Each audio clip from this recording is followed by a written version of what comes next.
This is your ultimate stop for everything sports. The Golden State Media Concepts Sports Podcast. Should I say more? From the NFL, MLB, the NBA to MMA, it's all in here. The Golden State Media Concepts Sports Podcast. Listen now.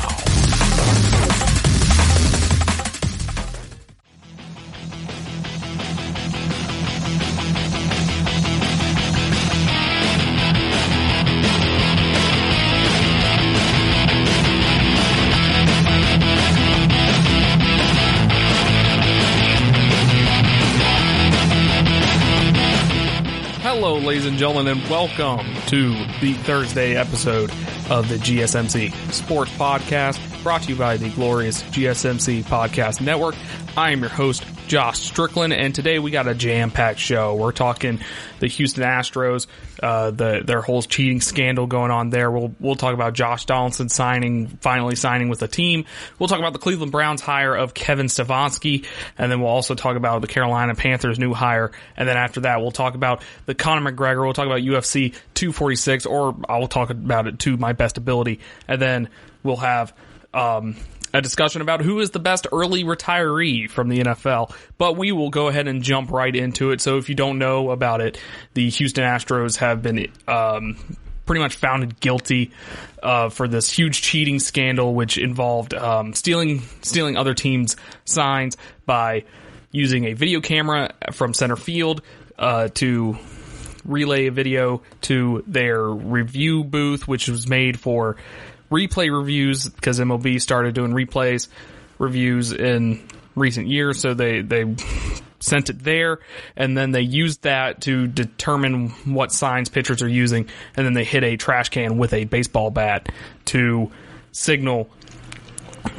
whether it's a fastball or a breaking ball. So if they hit it, it's a breaking ball. If they don't hit it, it's a fastball. So that's pretty much how that whole thing went. So the MLB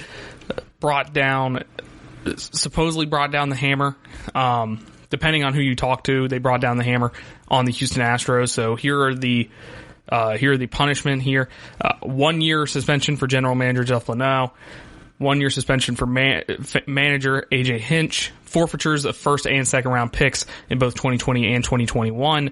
Fine of $5 million, which is the maximum allowed under MLB's constitution. So I've seen some people wonder why it's not more. That's why it's the maximum allowed. And then former Astros assistant GM Brandon Taubman was placed on baseball's ineligible list. So I'm one of the people that think this is not harsh enough.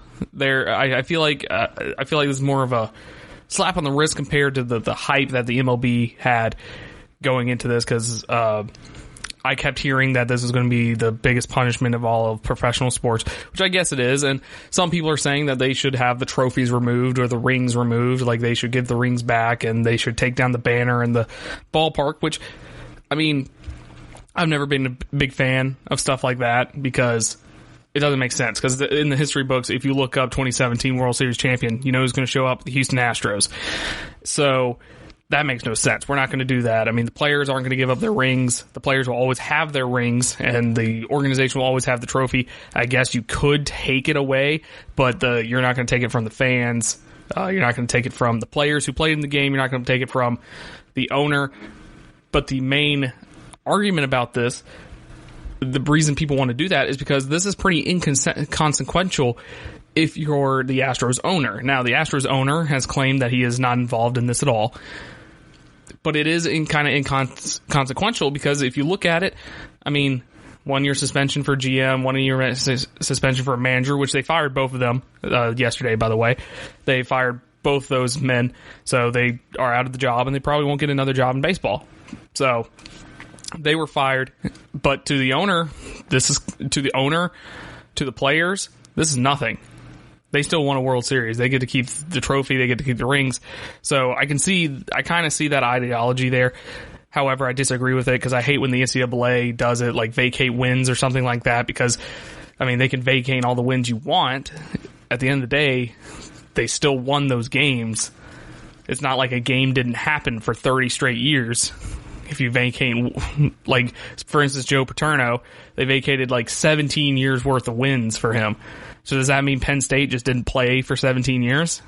Technically in the history books, yes, but there will always be an asterisk next to the Astros name in the record books. So the fallout of this is happening. There's news stories every single day. Lanau and Hinch, like I said, got fired. Alex Cora, who was the bench coach for the Astros in 2017, he was the manager of the Red Sox in 2018 and this past season, and he is also he also got canned for his involvement, and he also got canned because the Red Sox are also being investigated for a video replay sign stealing scandal. So that's the 2017 World Series champs in the Houston Astros. And then you have the 2018 World Series champs in the Boston Red Sox. Both these teams are currently under investigation for video replay sign stealing scandal. Alex Cora went from the bench coach of the Houston Astros in 2017 to the manager of the Boston Red Sox in 2018. The Astros won the World Series. The Red Sox then won the World Series. They're both being investigated for basically the same thing. Alex Cora is the main link there, and in the article it is Alex Cora was the mastermind behind the whole operation, apparently. So he got fired from the Red Sox. The Mets are looking into Carlos Beltran because he was a player for the Astros in 2017, and he's now the current manager of the Mets. He just got hired. There might be a update on that later today or later tomorrow or something like that. The Mets are wavering on the position. They said they announced a press conference. Don't know what's going to come of it. I have no idea. By the time you listen to this, something might have came up. But Carlos Beltran is also being looked at, even though he was a player, but now he's in a manager role and he has influence over potentially keeping this going. So, and then I was listening to, and this is kind of a stretch, I was listening to a show today, and Alex Cora made a comment in a press conference in 2018, kind of implicating the Yankees are also doing the same thing, because I think Carlos Beltran played for the Yankees last year, not positive, in 2018. So, or 2019. So he kind of implicated the Yankees there. So now the Yankees might be pulled into this. So it is just rampant cheating. So it takes me back to the punishment. I feel like the punishment is not good enough. I don't know what punishment you can give them, to be honest. You can't like just make them not play games, because that's unfair to the Houston Astros fans, if there are any still. That's unfair to the fans. But you need to punish these players, and I really hate this because these players I love. I legitimately loved these players. I loved Carlos Correa, George Springer, Altuve. Altuve deleted his Instagram today. Probably because he got so much flack about this whole thing. Because, Altuve's been the best hitter in Major League Baseball the past couple years. And he's forever tainted because of this. Because now if he goes out there and plays this year and he sucks, then you gotta look at those records. Not records, but you gotta look at his production then. Is Altuve actually a really good hitter? I mean, I think he still is a really good hitter. It's just tainted. Everything is just tainted because of this. So you really got to think about the Dodgers, Los Angeles Dodgers. The Dodgers lost to the Astros in the World Series in 2017 and also lost to the Red Sox in 2018. The Dodgers booed Yu Darvish out of town because of the 2017 outing against the Astros, where he gave up like 15 runs or something like that. And then Clayton Kershaw, who came off his best playoff start in Game 1 of that series, came in Game 5 and got thwomped. Clayton Kershaw's legacy was forever changed because of this scandal. Then you move on to the Red Sox in 2018. Dodgers also lost that. I mean, that's another Clayton Kershaw. That's another Dodgers thing. And then you got to think about the Yankees. The Astros beat the Yankees in the AL Championship Series. The Red Sox beat the Yankees, won the division over the Yankees in 2018.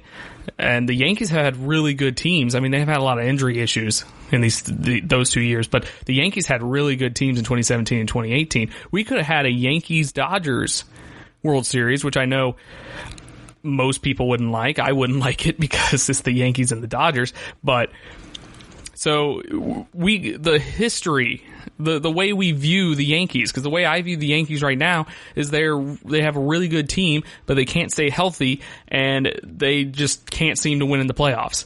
You go from that, and then you go from the Dodgers, who always choke in the big moments, always choke in the World Series, Clayton Kershaw, who always has a bad playoff game that screws the Dodgers over. All that stigma would have been different if this cheating scandal did not happen, which is very interesting to me, and it's terrible for baseball, to be honest. But we'll move on. Up next, we'll talk about Josh Donaldson finally signing with the team of his dreams, I guess, maybe. Stay tuned.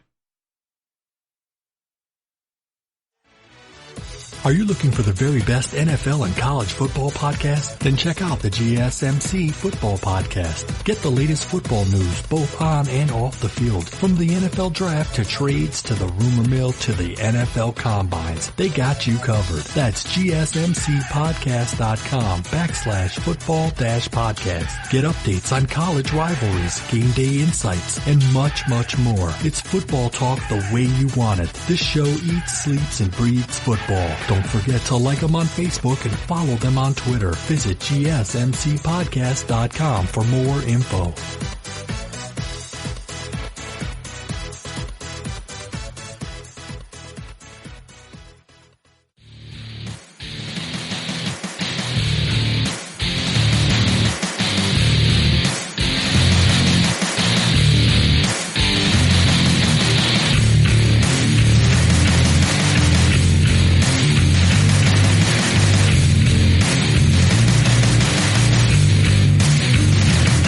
So it's finally happened. The long off-season hunt for Josh Donaldson is over. He signed with the Minnesota Twins. Minnesota Twins win 101-60 last year. They had the firepower, they had the offensive power to do big things, but they did what the Minnesota Twins always do, getting swept by the Yankees in the playoffs. So I don't mean any disrespect, of course. It's just the Twins always lose to the Yankees in the playoffs. It's very frustrating. The Twins have actually lost 16 straight playoff games, which is insane for baseball specifically. So they're expecting Josh Donaldson to help with that offensive power, which they do not really need help with. But here he is. So it's a 4-year, $92 million deal, which is a little much in my taste. But Josh Donaldson, he was looking for that 4-year deal. He kind of balked at the Braves. The Braves offered him 3 years. Nationals offered him 3 years. And then he said he would sign with the Braves if they offered 4 years, but apparently the Braves didn't offer 4 years. So the Twins offered 4 years, $92 million. So he took it. It's the biggest free agent deal in Minnesota Twins history. The previous one was like $34 million for Irvin Santana. So Twins, this is a very win now move for the Twins, as you can tell, as they know that their window is not very wide. They know that this is going to be, they're going to need all the help they can get to get past the first round of the playoffs and get to the World Series again. So Josh Donaldson, he's 34 years old right now. He'll be 37 during the last season of this contract, and he's definitely he's definitely going to decline in that time, because this is usually when players start to decline. That's why a lot of teams balked on offering him 4 years, because 4 years is a lot for a 34-year-old.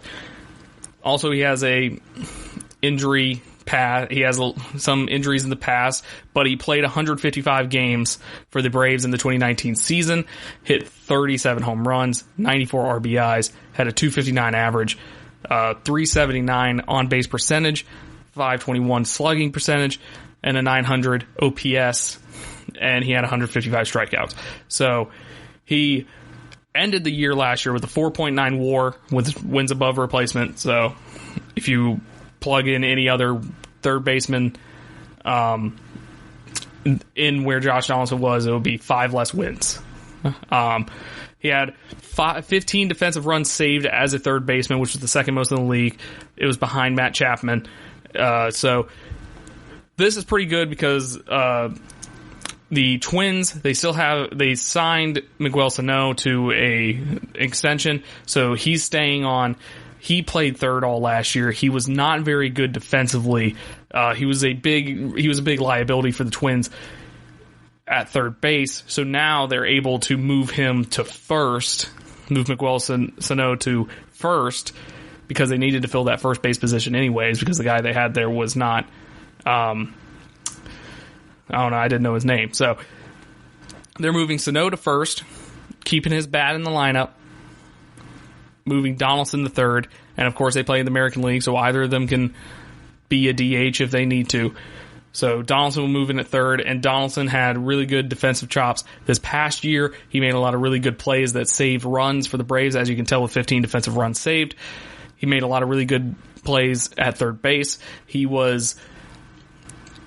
I'm sad to see him leave the Braves because I felt like he was a perfect fit for the Braves. He was born and raised down the South. He grew up a Braves fan, all that good stuff. So I thought he was electric for the Braves. He kind of energized that clubhouse. He had the whole rain gimmick where he had the umbrella when he was running through the dugout.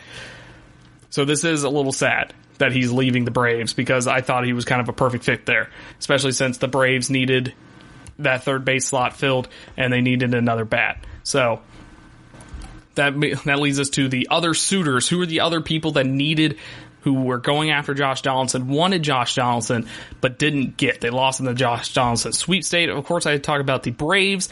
So the Braves need a third baseman. They're kind of struggling right now.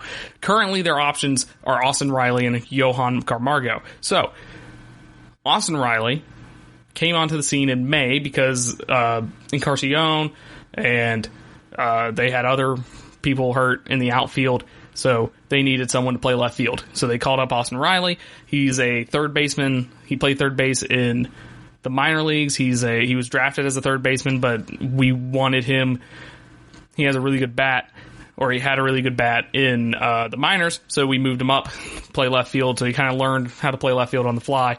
So called him up in May. He had a thrilling first month. He won Player of the Month for May. He had like 15 home runs in 30 games or something like that. It was amazing. But after that, his weaknesses kind of leaked through. He doesn't have a lot. He doesn't have very good plate discipline. He doesn't have patience at the plate. He makes errors in left field a lot because, and I won't hold that too much against him because, once again, kind of learned left field on the fly. And he's a natural-born third baseman, I've been told. So Austin Riley at third, not the worst option if he fixes his patience and his plate discipline issue. Johan Camargo, he's a utility guy. He was a utility guy for the Braves. He was an okay bat. He batted like 220, and he pretty much plays everywhere. So I don't see him being an everyday starter at third. I think the worst thing the Braves can do is just leave it as it is, start Austin Riley or have Johan Camargo and just have him switch every once in a while, every other day. I think that's the worst thing the Braves could do. Honestly, they need a big power. They need a big power bat. They also need someone who can hold the hot corner there, hold it down. So there are rumors circulating that they might trade for Nolan Arenado for the Colorado Rockies, he's got the bat definitely, and he's one of the best third basemen in the league. That's pretty much how I can explain it. And then also you have Chris Bryant of the Chicago Cubs. The Cubs are trying to trade him as well. The Braves have the prospects. They have the farm to be able to trade for someone like this. I don't know if they're trying to trade. I don't know if they're going to try to get someone else or they're going to try to get a starting pitcher. I just know that the Braves need a right fielder because they re-signed Markakis, but Markakis was kind of down. They need a right fielder and they need a third baseman. Those are the two main things. So, and like I said, I think the worst thing they could do is stay with Austin Riley and Johan Camargo. Then the other suitor was the Nationals. Washington Nationals, reigning MVP, reigning World Series champs. They didn't re-sign Anthony Rendon. Rendon went to the Angels to go hang out with Mike Trout and make the Angels an actual competitor. So the Nationals are in better shape than the Braves, I believe, in this, where they don't really necessarily have to go out and trade for anybody. But it could help them to trade, but I don't think they have the farm system. I think the only team that has the farm system better than the Braves is the Dodgers, because the Dodgers somehow always have a really good farm system. So Nationals aren't too bad. They got Carter Keyboom. He's a catcher, former Clemson baseball player. Played catcher for Clemson. He can play third or second base. They also have Howie Kendrick in there as a utility guy. He can play pretty much anywhere. So the Nationals are nowhere near in the dire straits that the Braves are in. So yeah, the Twins, they add a power bat. They make their offense look even better. They make their batting look even better than they did last year. Can they reach 101 wins again? That's to be debated. I haven't seen any of their other moves, to be honest. The Twins are looking good. They're looking to be a early contender for the AL Central. The Braves and the Nationals, they're both in the same division, and then the same division with the Phillies and the Mets, the Mets are kind of in win-now mode with Carlos Beltran as the manager, if he's still the manager. Then you have the Marlins, whatever. So National League East, the Braves, I feel like, really need to get a third baseman if they want to contend in the National League East, because the Nationals are still pretty good. They got Steve Strasburg back, and they still have Scherzer. They lost Rendon, but they still have good players over there. Then you have the Phillies, who have Bryce Harper, who's kind of overrated, but we'll talk about that a different time. They have Bryce Harper. They have a bunch of young people around there. Got good pitching for Phillies. Mets, they still have their pitching rotation still if they can stay healthy. So NL East is a bloodbath again this year. The Braves are back-to-back champs in that division, but we'll see how that goes. I mean, they're kind of stingy with their money, so a trade is very likely here for the Braves in this scenario, as they do not want to spend money on a free agent. Also, there's no good free agents left. All the free agents are pretty much gone. All the big free agents are gone now. But we will move on to the NFL, and we'll talk about the Cleveland Browns' new hiring, Kevin Stefanski. Who is he? What are his tendencies? Is it a good choice for the Browns? Which the answer is probably no, but we'll talk about it. Check out the show that's built on the MMA, from the UFC to extreme cage fighting. They got the fights covered. Check out the GSMC MMA podcast. Get the latest news on past or upcoming fights. Join us as we talk to and about some of the biggest names in the MMA, past, present, and future. When it's the fight game, there's just one show to check out. GSMCpodcast.com/MMA-podcast. Don't forget to like them on Facebook and follow them on Twitter. Visit GSMCpodcast.com for more info.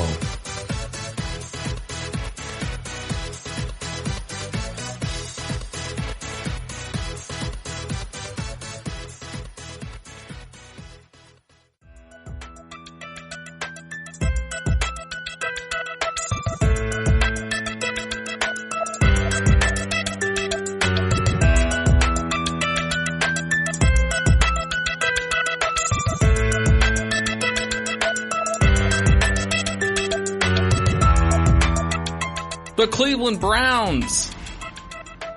Yeah, that's a team still, barely.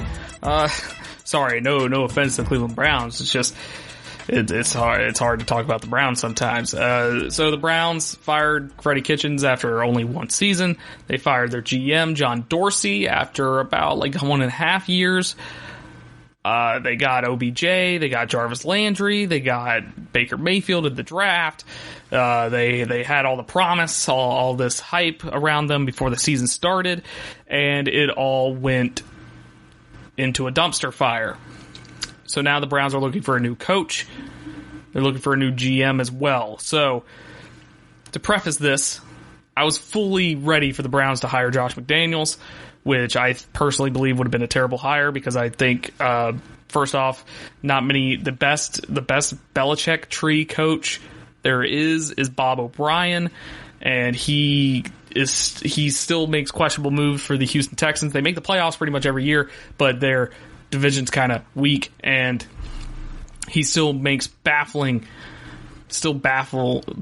calls going on in those playoff games. Like, for instance, they lost 51. They gave up 7 straight touchdowns against the Chiefs in this past week's playoff game. So I'm not a full believer in Belichick disciples. I think Belichick's system is purely just Belichick, and you can't really replicate it. The Lions are learning that right now. You can't really replicate that culture because, honestly, I feel like the Patriots might have got lucky in 2001 when they won that Super Bowl. So, and ever since then, they've just kind of been on a roll. I'm not saying Bill Belichick's not a good coach or anything. I'm just saying that I feel like that first Super Bowl, if that first Super Bowl didn't happen, then we'd be in a lot different of environment right now in the NFL coach search. So, Cleveland Browns, they hired a new coach. It is Kevin Stefanski. So if you don't know who he is, he's the Vikings offensive coordinator. He was also the offense assistant for a couple years. This past year, he was the offensive coordinator for the Vikings. And here's some stats for the Vikings offense. They were 8th in points in the league, which is pretty good. 16th in yards, which, I mean, that's halfway. I mean, I think if you're in the top 50, or the top 16, top 50% of the league, you're probably in pretty good shape. They were 23rd in pass yards per game, which is interesting because they have Kirk Cousins. They're 6th in rushing yards, though, which they're using Dalvin Cook a lot. So that's good for them. Cousins had his most efficient season under Kevin Stefanski's reign as OC, which I think was only 1 season. So he has offensive influences from Andy Reid, because he worked for Andy Reid, Mark Childress, Gary Kubiak, which Gary Kubiak might not be the best influence to have, but hey, whatever. So he mentioned in his opening press conference that he's going to be looking very closely at analytics, which was a main thing that a lot of coaches are looking at, because a bunch of people gave Mike McCarthy a lot of crap because he stated that he would follow analytics, and then someone asked him about what analytics he follows, and he kind of just said, it's like, oh, well, I know what to do here, and there. But so analytics is becoming a bigger part of sports because baseball nerds, pretty much. No, I'm just joking. But because of Moneyball, pretty much, ever since Moneyball happened in 2003 for the A's, I think, analytics have become more and more popular, because why would you pay a lot of money for someone who analytically would not play well for your team, and then football is mostly for decisions, because football is a huge game. It's just a game chock full of decisions. You got to make decisions every drive pretty much. So whether to go for it on 4th and 1, 4th and 2, whether to go it on, whether to punt it or not, whether to go for two-point conversion after a touchdown when you're down by such and such points. So analytics, that was a huge thing. So Kevin Stefanski mentioned that analytics will be a huge part of what he's doing there. And it's interesting, 'cause I read an article. Bill Belichick claims that he doesn't look at analytics, which could possibly just be a red herring. He could definitely be chock full of analytics over there in New England, but Belichick won't tell you, obviously. But Belichick said he's not interested in analytics, so I'm really wondering if analytics is that big of a deal in football, at least, because I feel like sports like football, hockey, a lot of random stuff can happen, and you can try to like analyze it and get numbers to explain everything. Some things in football just kind of happen. The Immaculate Reception is one example. That's one example. The helmet catch is another example. Some stuff just can't happen. And then you factor in like referees, bad or good, penalties. Like these kind of things you can't really get down exactly. And also, of course, the play on the field. You can run analytics to figure out, oh, we should run a sweep to the right here because 20% of the time they run such and such defense, so we're going to run a sweep to the right here. That, sure, why not? But guess what? If the offensive line doesn't beat their man, if the linebacker just gets a good read of what you're doing and figures it out early and just makes a good break to the ball, if the wide receiver doesn't block the corner well enough, if the running back just drops the ball, drops the toss, if the quarterback botches the snap, there's a lot of random things that can go on in football. So I feel like analytics aren't very indicative of what you're going to do. I understand analytics is a big part of sports now. So I understand that was a kind of a big thing, and the Cleveland Browns wanted someone, they wanted some new age stuff because, everything else they were doing wasn't working. So have that. So Stefanski, he only interviewed with the Browns. He only interviewed with one team last year, and he interviewed for the Browns for the head coaching job, and the Browns, of course, went with Freddie Kitchens. And this year, he only interviewed with the Browns again. Now, he was going to interview with the Carolina Panthers, but the Panthers hired Matt Rule before he interviewed, so we're not going to count that. So he's only interviewed for the Browns head coaching job 2 years in a row. The Browns passed him up last year for Freddie Kitchens. So I think this is more of a Browns ownership thinking that John Dorsey ruined the Browns last year, because John Dorsey, I don't know why I'm saying John Dorsey, he was the main reason that the Browns hired Freddie Kitchens. He made that hire, and it looks like that the Browns brass was regretting that decision pretty much, because now they're going with Stefanski, who pretty much I've heard was their guy last year until Freddie Kitchens interviewed, I guess. So the Browns think Stefanski's the guy. They believe he can be a good CEO, which being a CEO is very important now, because play calling is important too. Play calling, I've seen a bunch of people saying play calling and coordinators are kind of overblown. They're overhyped, especially for head coaching jobs. And this is on the college and NFL level. It's especially important in the college level because the head coach is in charge of everybody. The recruiting, the marketing, the video people. Head coach is pretty much in charge of all of them. I mean, he can delegate, of course, but that's what it is. In the NFL, the coach just coaches. He just worries about the team. So we kind of had this conversation about the Giants when they hired their guy, when they hired Joe Judge. He's a special teams coach, so he is used to talking to random dudes who are just kind of on the fringe of the roster. They're not motivated to do special teams, but he somehow gets them to be motivated and play in special teams. So that's kind of, Joe Judge can be a CEO. That's what John Harbaugh is kind of. Of course, he has input in play calls and stuff like that because he's the head coach. But the Browns are looking for a CEO. They're looking for someone who can build a winning culture, can delegate tasks, let offense and defensive coordinators just do their jobs and just make sure everybody's on track of what they're doing. But that's probably not going to happen because Stefanski is an offensive coordinator. He's probably going to be more inclined to do his own stuff. Like I said, he gave Cousins his most efficient season in his reign in that 1 year. So it was going to be interesting to see if he does the same thing for Baker Mayfield. Maybe he kind of advertised himself as a quarterback guru. I don't know, quarterback whisperer, as everyone always says. I feel like every new head coach is a quarterback whisperer, but see if he can fix Baker Mayfield. If he can't, then the Browns are in huge trouble there. Looks like they're going to keep OBJ and Jarvis Landry, even though they both want to get out of there.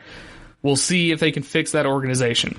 I don't think the organization is necessarily as bad as the Redskins are as an organization, but this is another questionable hire by the Browns because they're hiring a first-time head coach once again. I still think it's better than Josh McDaniels, to be honest, because Josh McDaniels has shown me nothing that proves that he can, be good on that level. So I think it's a better hire than Josh McDaniels, but it's still kind of a baffling hire because it's a first-time guy. He's coming from the Vikings. He's not really been around that long. So it's going to be interesting, but we'll go to break, and when we come back, we'll talk about the Carolina Panthers hiring their new offensive coordinator when we get back. Are you looking for help for your fantasy football team? Check out the GSMC Fantasy Football Podcast. Get today's best advice on who to start, who to sit, even who you should draft. From sleeper picks to red hot lineups, they got it all covered for you. That's GSMCpodcast.com/fantasy-football-podcast. We'll cover traditional leagues, dynasty, PPR, even IDP leagues. When you need fantasy help, there's just one show to hit up. Don't forget to like them on Facebook and follow them on Twitter. Visit GSMCpodcast.com for more info.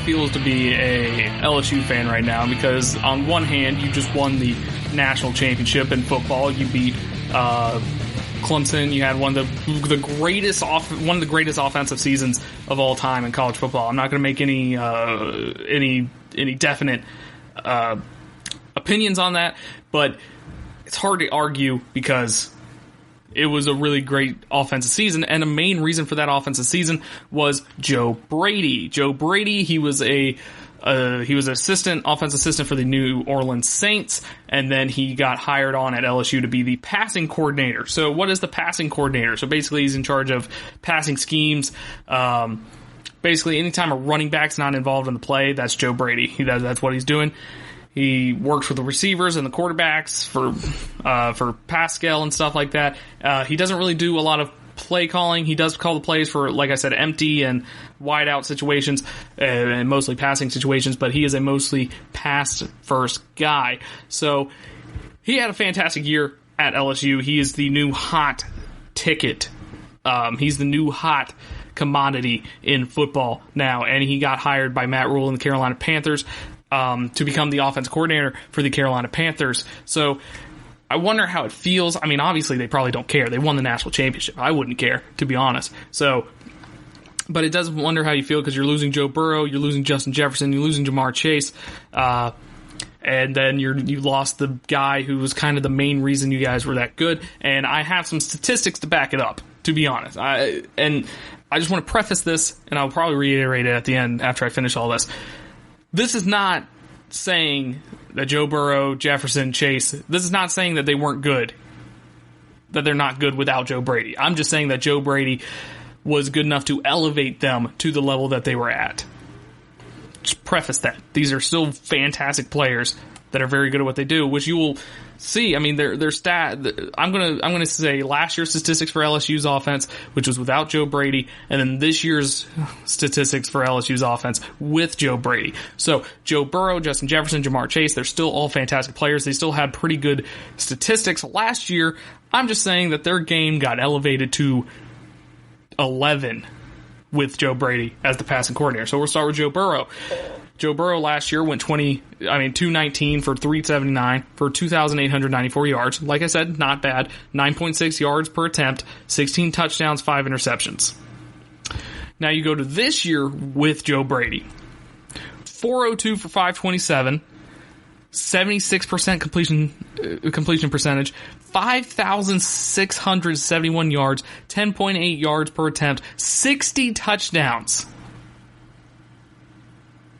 This man got 44 more touchdowns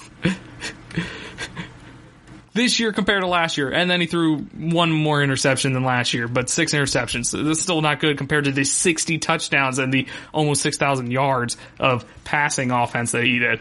Justin Jefferson last year, 54 catches, 875 yards, not bad at all.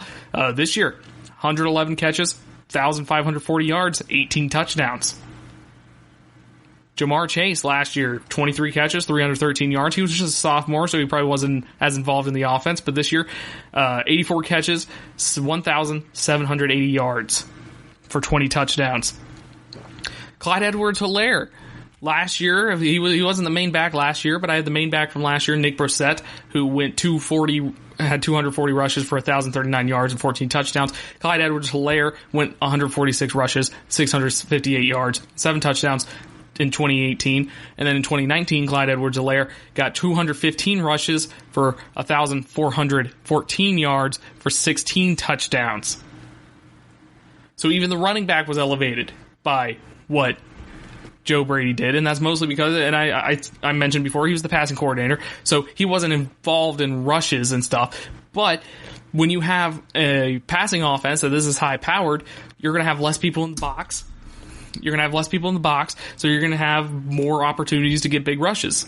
And that's what Clyde Edwards-Helaire. He was also a very good receiver for this offense, but I don't have his receiving stats on me. And then I also have Thaddeus Moss. Last year, LSU didn't really have a tight end. It didn't have a tight end that kind of stuck out to me. They all had like around 200 yards or something like that. Thaddeus Moss had 47 catches for 570 yards for 4 touchdowns. So this brings up the question. this brings up multiple questions, and this is going to be a weird segment because I'm going to be jumping from college ball to NFL a lot because this affects a lot of things. Okay. So how is LSU going to be next year? That's the main thing. So Joe Burrow's gone. Justin Jefferson's gone. He declared today. Jamar Chase is probably gone. Actually, no, Jamar Chase is a sophomore. My bad. He is not gone. So, but Joe Burrow and Justin Jefferson, you're amazing quarterback. And like I said, still an amazing quarterback with or without Joe Brady. Just saying. I'm not using this to talk bad about him or anything. He's still an amazing quarterback because because the throws that Joe Burrow makes, Joe Brady did not force him to make those throws. The reads that he makes, Joe Burrow made fantastic reads all throughout the year. Joe Burrow's gone, Justin Jefferson's gone. So you need to find a new quarterback. And you don't have your passing coordinator, which you could consider a quarterback whisperer because once again, Joe Burrow went from meh to oh my God, number 1 pick in the draft under Joe Brady. So you need to find a new quarterback. Jamar Chase will probably step up for Justin Jefferson, so that's not too big of a deal. Steve Ensminger, he's technically the offensive coordinator. He's still with the team, but he was the coordinator in 2018 when I read off those stats. That was him before Joe Brady. I think that's the main issue here. Ensminger, I don't think he's going to be as good. He kind of showed the same tendencies that every LSU offensive coordinator has, which is run the ball more, yada, yada, yada. Joe Brady really invigorated this offense with the passing attack, and now he's gone. Now, Ensminger could, of course, learn from this man who's 30 years younger than him, of course, but we'll see. I mean, old habits die hard, so those are the two main things for LSU. Who's going to be the quarterback, and is Ensminger going to learn from this year? Those are the big things. Then we move on to the Carolina Panthers. Are they going to keep Cam Newton? So Cam Newton, obviously, some injury trouble in the recent years. Had ankle surgery, had shoulder issues the past couple years. He's on the last year of his contract with the Panthers. Panthers have two options. They can either keep him, play him, see if he's still worth it, and extend him. Or they can trade him, try to move up in the draft and get Tua or Herbert, because they're not getting Joe Burrow unless they trade all of their draft picks to get the number 1 pick from the Bengals. Even then, I don't think the Bengals would take that, because the Bengals, they're begging. The Bengals are begging for a quarterback. And Joe Burrow is perfect. He's from Ohio. He's from that area. So the Bengals, that would be a perfect pick for the Bengals. But the Panthers, they have this Cam Newton issue. Cam Newton, if he comes back, he can still run. He can still see if he can still throw. You can't really make a decision unless you see how he plays. So I don't think anything's going to happen before the draft. That's, of course, not a definite statement. Crazy things always happen, especially on draft night. The Panthers could easily move up a couple picks because I think they're the 7th pick in the draft. They can move up a couple picks, get Tua, or get Justin Herbert. So, Panthers have that issue. Then, how is Joe Brady going to transition into being in the NFL? Like I said, he was an assistant for the Saints, but an assistant is way different than offensive coordinator. He pretty much got promoted like twice. That's pretty much how this went. So, it's going to be interesting on that transition, but then you're also looking at Matt Rule's transition into the NFL, see how he does. So, it's going to be the Panthers are going to be very interesting, and I read earlier that the Panthers are actually going to be a really good destination for offensive players. And that makes sense because Matt Rule had really good offenses at Baylor and Temple, and then Joe Brady, need I say more, after LSU. Need I say more? He got Joe Burrow almost 3,000 more yards this year than last year and 44 more touchdowns. Justin Jefferson had 700 more yards this year and triple the touchdowns. Triple. So it's going to be interesting. It's going to be interesting if the Panthers figure something out there. Matt Rule, Joe Brady, they're both really smart guys. I think they can figure something out. They just need to get the pieces in place. They have Christian McCaffrey, which I think Joe Brady with Christian McCaffrey can be dangerous. Christian McCaffrey's already a receiving threat there. Then you have DJ Moore, who's a really good receiver as well. So it's going to be interesting. We'll see what they do with Cam Newton. That's the main story in Carolina right now. What to do with Cam Newton. But when we get back, we'll talk about UFC 246, or I will attempt to talk about UFC 246, because Conor McGregor is back. Are you looking to get your college football fix? Looking to get the latest news on your favorite school's team? The GSMC College Football Podcast is your ticket to all things college football. Join us as we talk college football from the national championship, the college rivalries, the bowl game, to the Heisman Trophy. To which conference is the best? We've got you covered for the Big Ten, SEC, Big 12, the Pac-12, ACC, and everything in between. Download the GSMC College Football Podcast on iTunes, Stitcher, SoundCloud, Google Play, or anywhere you find podcasts. Just type GSMC in the search bar.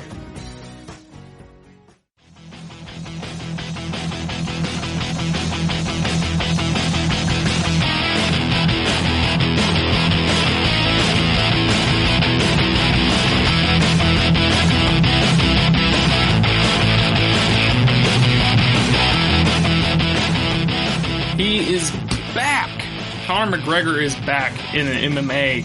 He's back in the octagon this Saturday as he faces Donald Cerrone in a welterweight bout at UFC 246. So, just gonna notify everybody right now, I know nothing about the MMA. I watch it very rarely. I just don't. It's just a lot to keep up with. It's just something that it's hard to keep up with. It's kind of like my view on soccer as well. It's kind of, if you're not into it already, it's kind of hard to get into it. But once you get into it, it's probably mind-blowing and awesome because you have stuff every day. So UFC, they have a deal with ESPN Plus now. So I will be checking out the new pay-per-view because it'll be on ESPN Plus. And so UFC 246. So this is McGregor's second appearance in the octagon since 2016. He hasn't won anything since 2016. So yeah, he went on. He boxed Floyd Mayweather in a boxing match that happened. Definitely happened for reals. Got the floor wiped with him by Mayweather, which was not shocking at all. And then, I mean, this is expected to be UFC's best pay-per-view of the year. By best, I mean, of course, it made the most money, because people love them some Conor McGregor. He's Irish, he's crazy, and he was pretty good. My hot take right now is that I think Conor McGregor is a little, I mean, he's a little washed up. I mean, he's only like 31 years old, but he hasn't been in the octagon since 2016. That's about 3 years because it was later in 2016. He's 21-4 in UFC. He's facing Donald Cerrone, who's 36-13. Cerrone is 36 years old, and he's facing back-to-back losses. So it's going to be an interesting match. I will tune in to watch it. I don't know if I'm going to watch the undercard, but I will watch Conor McGregor. Anyways, if you want to get a little bit more in-depth information, go to check out the GSMC MMA podcast, as I'm sure they have everything you ever need for this pay-per-view. Me, however, I'm going to talk about Conor McGregor mostly. So Conor McGregor, he's a big deal in UFC. He was a big deal early on because he was the welterweight champion, I believe, or the heavyweight. He was a champion. He was one of the biggest stars in UFC, and he was in UFC at the same time as Ronda Rousey, which I believe is kind of the golden age of UFC now, because I cannot name a single current UFC person now.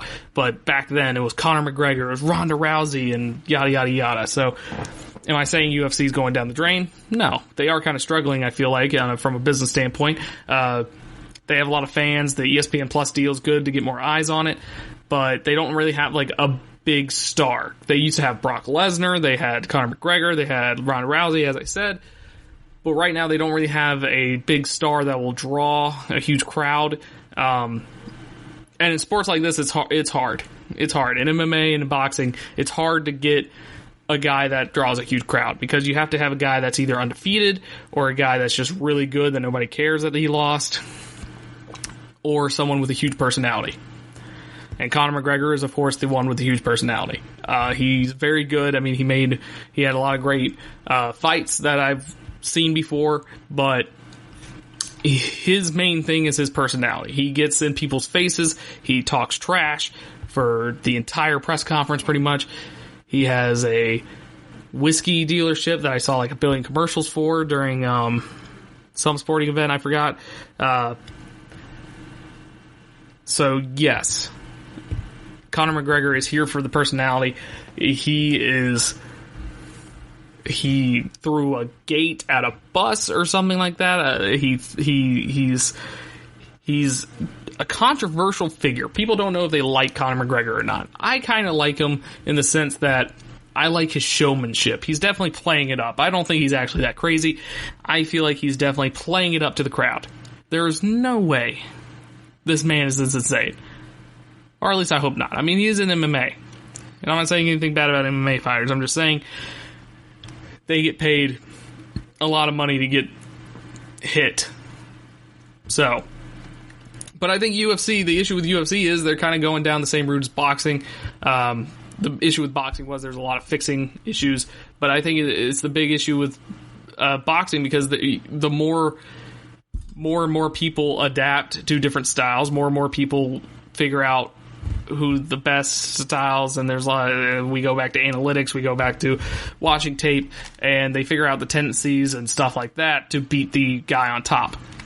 So you don't really have dominating runs in UFC and boxing anymore, and that's an issue because if you can't get the general public interested, then there's really no use in trying. Now, I have heard that Floyd Mayweather might enter the octagon at some point, which I think would be a terrible idea for him. He's like 45. Why would he do that? He's undefeated in boxing. Why would he go to UFC? That's insane to me. I don't think that should happen at all. But back to Conor McGregor, he's an interesting personality. People sort of like him. He's loved in Ireland, so he's interesting. But his main thing when he fights is that he likes to dictate the rhythm of the match. If he gets his own rhythm, then it's kind of over for the other guy. He's okay with going the limit, but he mostly tries to get that knockout punch early on. He talks trash the whole time. He's relentless. He's a good fighter. That's basically what it is. So Cerrone's best chance is to get a submission. That's the best chance. He's probably not going to knock McGregor out. So he needs to make him tap out. I think every one of McGregor's losses were tap outs by submission. So you need submission to beat McGregor. And then needs to get out of the first round and set the rhythm of the match. Cerrone needs to get out of the first round. Don't let McGregor set his own rhythm. Set your own rhythm. Can't let McGregor get comfortable.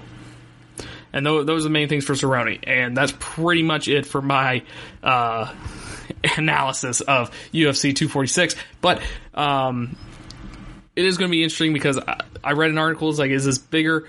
Would this be bigger for Conor McGregor if he wins? Or would it be bigger for... is it bigger for Cerrone to win than for Conor McGregor to win?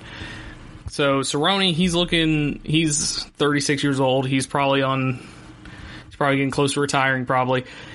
He wants that marquee win against McGregor because if you beat McGregor, first off, all eyes are going to be on this match because everybody's going to watch it because of Conor McGregor. If you beat Conor McGregor, people are going to talk about you at least for like a little bit, and there you go. You have a little bit of fame, and you can go off in the sunset, retire. I do know that Cerrone might have a chance at battling for the belt, the title at some point. Don't know. Like I said, I don't really know much about MMA, but it's bigger for him to win than McGregor to win. Because if McGregor loses, he's still Conor McGregor. He could still have a big match against some random person and then, make a lot of money. But here's the issue with McGregor. He hasn't won in a while. He hasn't won since 2016. He hasn't won in 3 years. He lost that boxing match to Floyd Mayweather. So in the public's eye, McGregor has not won recently. And everybody knows sports is a very, what have you done for me lately type deal. And McGregor has not done anything for anybody lately, except for being kind of crazy. So we're going to see. We're going to see. If he wins, then he sets up some more marquee matchups later down the road. If he loses, then I feel like the public will be kind of done with Conor McGregor, because you can do all those crazy antics when you're winning. Everybody will be like, "Oh man, I just want someone to beat him up." But if you're losing, everybody's just like, "He's just crazy. Why should I give him time today? He's just a crazy person." But if you're winning, people want to see you get beat. And that's how it is. That's how jerks work in football. That's how, if you're good in sports, you can be a jerk. If you're not good in sports, people aren't going to give you the time of day to be a jerk. So it really depends on how Conor McGregor handles that. So it's going to be an interesting matchup. Like I said, if you want more in-depth analysis of this, check out the GSMC MMA podcast. Up next, we will be talking about Luke Kuechly's retirement, and we'll just have a quick discussion about who is the best early retiree. As 5 names came to my list came in my mind after Luke Kuechly announced his. So we will discuss that on the other side. Check out the show built around the women of MMA. From the UFC, Invicta FC, Bellator, and one championship. We got the fights covered. It's the Golden State Media Concepts Women's MMA Podcast. The latest news of upcoming fights, discussions of previous matches. Join us as we talk to and about the biggest names in women's mixed martial arts. Past, present, and future. When it's the women's fight game, you know where to listen to. The Golden State Media Concepts Women's MMA Podcast.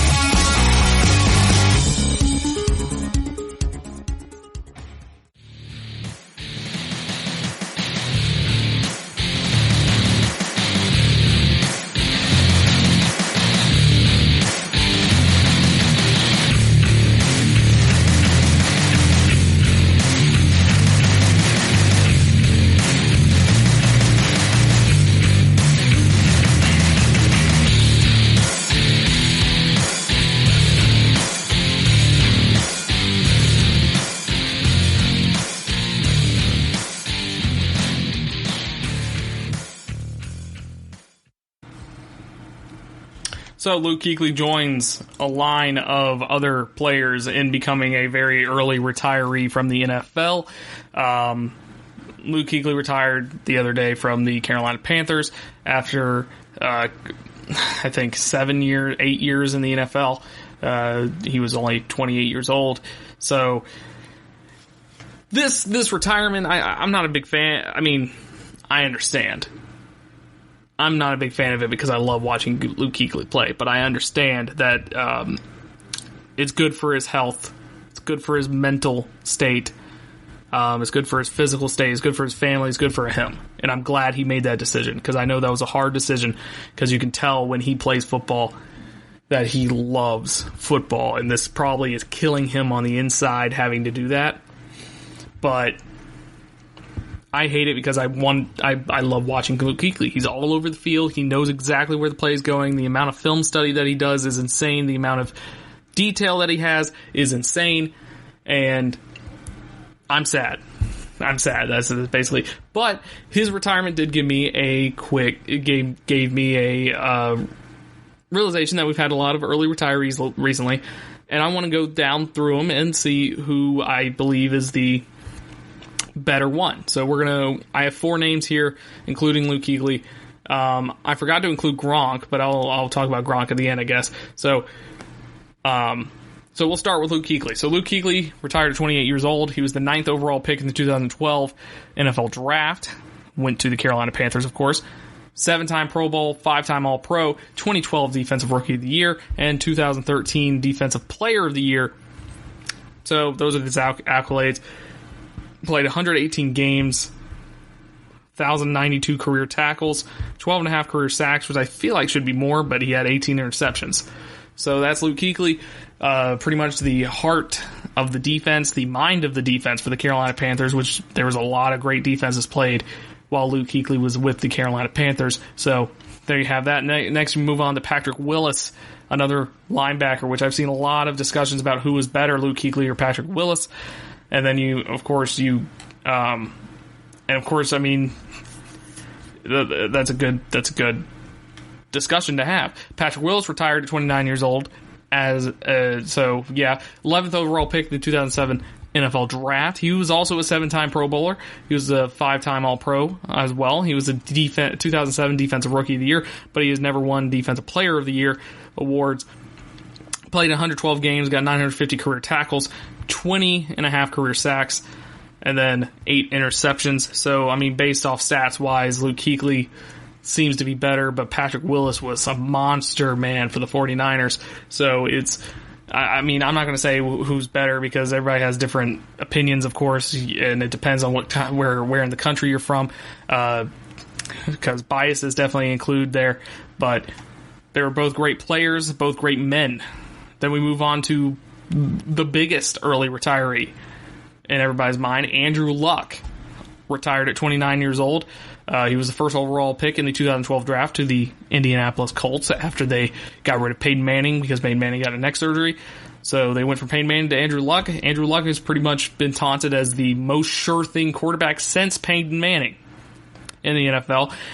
You'd argue that Andrew Luck had a better first couple years than Peyton Manning did because Peyton Manning in year 4 was kind of bad.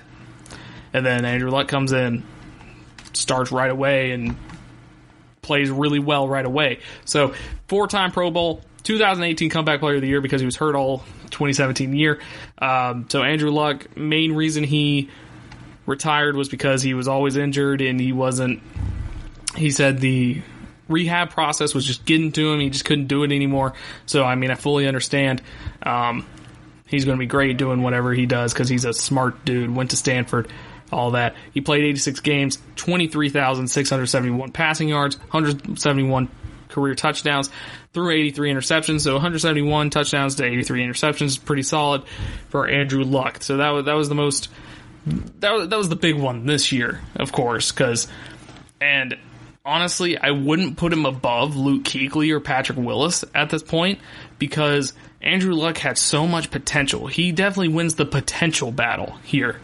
He definitely wins the potential battle, but he never really fully realized all that potential when he was with the Colts. They made the playoffs, I think, like twice. Neither time they went very far. Not because of Andrew Luck, but Andrew Luck's injuries kind of held him back from reaching that potential that everyone knew he had. He was great right away. He was a sure thing right as he was drafted, but he just never reached full potential, and that's because of those injuries. And I mean, it sucks that that's why he's retired because of those injuries. Next up, you got Calvin Johnson. Calvin Johnson, a lot of people forgot about him. He retired at age 30, still pretty early, especially for a receiver, as Larry Fitzgerald announced that he's not retiring, and he's returning for another year, and he's like 38. So, and then Jerry Rice played 44 when he retired for the 49ers at wide receiver. So Calvin Johnson retiring at age 30. If you've seen a picture of his fingers, they're all messed up because of jammed from balls and stuff like that. He was the second overall pick in the 2007 draft. So I'm seeing there's a quick correlation between 2012 and 2007 here. I think it's just completely coincidental. But Calvin Johnson, 6-time Pro Bowl, 3-time All-Pro, played 135 games, had 11,619 receiving yards, and 83 touchdowns. And the main thing about Calvin Johnson was he played for the Detroit Lions for his entire career. And because of that, they've only played in 2 playoff games, which is mind-boggling to me. You have one of the best receivers of all time. If he kept playing, he would definitely be considered as one of the best receivers of all time. He was the best receiver in the league for a couple years. This Megatron, man, you throw it up to him, he's going to catch it. So it's very unfortunate that he only played in 2 career playoff games. Calvin Johnson is the huge offensive threat. Compared to Patrick Willis, Luke Kuechly, and Andrew Luck, I would say he's above Andrew Luck just because he kind of reached his full potential, and we saw just how good Calvin Johnson can be. But I will still put him under Luke Kuechly and Patrick Willis because Luke Kuechly and Patrick Willis were just so good. They were both on top of the game in the NFL. Luke Kuechly would still be in the top of the game. Would still be the best middle linebacker in the NFL if he did not retire. And that's just facts. You can argue that he can't cover very well, but I mean, the amount of film study he does, he recognizes everything that the opposing offense does. So that's Luke Kuechly. And then one I forgot was Gronkowski. I don't have any stats for him, so I'm just going off the dome right here. So Gronk was unstoppable as a tight end. He could actually be number 1 on this list if you argue with the right people. Gronk could be on top of this list because he was unstoppable as a tight end. He played with the Patriots. He was one of the main reasons that the Patriots were so good for so long because when everybody was covered, you have Gronk. Like this year, if Gronk played for the Patriots would have been perfectly fine. That's how dangerous Gronk is. He always had injury issues. He always had concussion issues, and that's why he retired early because he wanted to make sure that he still had his health in mind. But he was a monster everywhere he went. You couldn't really stop him. He was big. At the end of his last year, he was kind of like a robot, pretty much, with all the braces and stuff he had. But he was unstoppable. He would bowl you over. He was good at blocking. He was just the prototypical tight end that you want because he's athletic enough to run routes and go for catches, but he's also big enough to be able to block. So that's Gronkowski. Y'all can let me know what you think about these 5. I'm sure there are way more that I'm not mentioning right now. But you can let me know who's your favorite early retiree and who do you think is the best early retiree. This is, of course, 5. These are kind of the most recent examples I could think of. So I'm sure there's more in the history of football. So in the 100-year history of the NFL. So hit me up on Twitter at Strickland_Josh. Let me know what you think about the podcast, as you can rate and review this podcast, the GSMC Sports Podcast, brought to you by the GSMC Podcast Network. You can rate and review us on iTunes, Stitcher, Spotify, TuneIn, wherever you listen to your podcast. Just rate, review us. Really helps us out, helps me out, helps me look good to the higher ups. And then, of course, follow us on social media. We're always cranking out content, GSMC_sports. We're always cranking out content. If you want either me or Chris's take on big games, that's the one to follow. Thank you for watching, everyone. Thank you for listening, everyone. And get ready for that Sunday show, as we will be previewing the NFC and AFC championship games, and we will be talking about what's going on in hockey. Jesus. But thank you for listening, everybody, and have a great day. You've been listening to the Golden State Media Concepts Sports Podcast, part of the Golden State Media Concepts Podcast Network. You can find this show and others like it at www.gsmcpodcast.com. Download our podcast on iTunes, Stitcher, SoundCloud, and Google Play. Just type in GSMC to find all the shows from the Golden State Media Concepts Podcast Network, from movies to music, from sports to entertainment, and even weird news. You can also follow us on Twitter and on Facebook. Thank you, and we hope you have enjoyed today's program.